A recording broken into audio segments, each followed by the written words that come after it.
Hey YouTube, this is RPG, and welcome to this guide for the Battle in the Deep Connect battle on Valkyrie Connect. This guide is aimed at the S1 solo difficulty, but it should help with the normal mode version of the fight too. If you just want a TLDR version of the guide, don't bring any Acer, don't bring any Therians, and don't bring any beasts. You can bring humans, but they may be a little bit difficult to keep alive. Debuff immunity is pretty useful, but it's not completely essential, and the damage you want to run is Earth and Dark.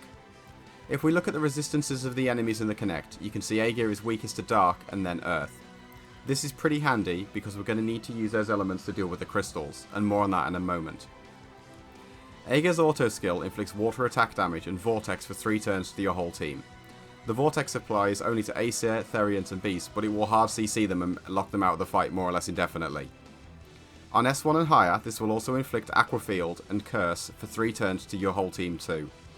This curse effect applies to all humans, all Acer, all Therians, and all beasts. This is why you can potentially run humans, because all curse will do is block them from gaining stat buffs and make them immune to healing, but it won't actually prevent them from taking actions. Because the Aqua Field is inflicted by Aegir herself and not her crystals, Field Rings are a must to mitigate the damage from it. Her action skill can be largely ignored as it simply hits your farthest row for a pretty low amount of water attack damage and reduces the speed of units hit by 20%, which is a pretty negligible effect. She's accompanied by 2 sets of crystals, a pair of water crystals in the melee row and a pair of light crystals in the ranged row. The water crystals inflict powerful water attack damage to the front unit and increase the defense and magic defense of all allies by 20%, presumably for 3 turns. On S1 and higher, they also buff Aegir with Frenzy for 3 turns and deal water attack damage to your 3 units with the lowest HP. You generally won't feel the damage from these crystals. The light crystals are much more problematic, but mostly for S1 and higher. They grant themselves an attack and magic attack barrier for 3 turns which will block 10 hits. In addition, they reduce the attack and magic attack of your whole team by 20% for 3 turns.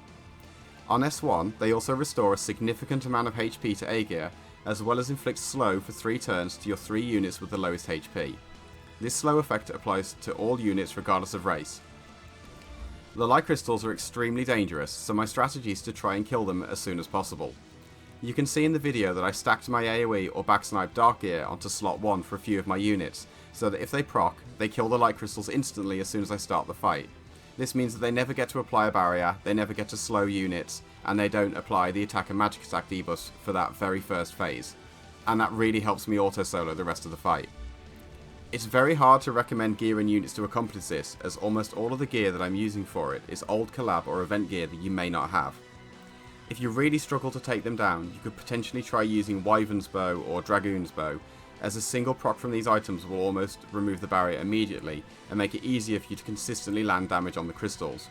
You could potentially run both of those items on a ranger, which would constantly shred the barrier from the back crystals, which will be a big help.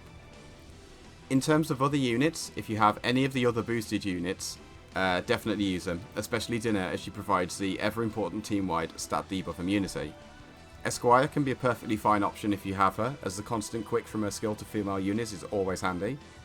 Iwas can be useful as she's an elf and won't be CC'd, and her skill hits the nearest 3 for dark damage, meaning once the front row crystals are down, she'll be able to start hitting the back row. Mimir is also a viable option, as she's able to use the Genesis Ender, and her skill hits the front unit for a very high amount of earth damage. Outside of this, Keely and Navi are also options, as they won't be hit by Vortex, but they are unlikely to deal as much damage as some of the other units I've mentioned. You also probably don't need a tank for this Connect. I'm using Ullen in this video for safety, but I'll likely swap her out if I get lucky and get Gylfi or not from the hero box in the treasure rewards. As a final thought on weapons, if you are only aiming for the non-super versions of the Connect, it is probably safe to just run full front row earth and dark damage and ignore the light crystals entirely, as they only actually get nasty and complicate the fight on S1 and higher. The damage in the Connect is honestly very low, and you can probably get away without using defensive accessories, but if you find certain units are dying, throw a bangle of defense on them and that will probably do the trick. Thank you very much for watching. Hopefully this guide was both useful and informational. Let me know down in the comments the team that you used, and the gear that you used as well. This is a pretty restrictive Connect, so I'm curious to see how you've tackled it. Please consider liking the video and subscribing, it's a great way to support the channel. Peace out, and I'll see you in the next one.